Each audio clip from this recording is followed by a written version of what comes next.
Respected Chair, I am Harivansh, Deputy Chairman, Council of States of India. I take the floor to reject the preposterous comments made by Pakistan against my country. India is the largest democracy in the world, and I am privileged that many consider the Indian democracy a model to be emulated. Lectures by a country which has an abysmal track record of democracy is laughable, to say the least. It would have been better if Pakistan did not undermine the importance of a platform like IPU by such absurd allegations and false narratives. As regards the Union territories of Jammu and Kashmir and Ladakh, they have been and will always remain an integral and inalienable part of India. No amount of rhetoric and propaganda from anyone can override this fact.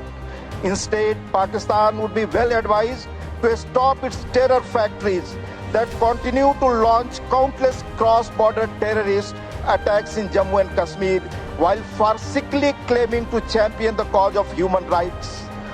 IPU members are well aware that Pakistan has an established history of harboring, aiding, and actively supporting terrorists. Let me recall that Osama bin Laden, the face of global terror, was found in Pakistan. Madam Speaker, the country Pakistan holds the ignoble record of hosting one of the largest number of terrorists proscribed by the UN Security Council.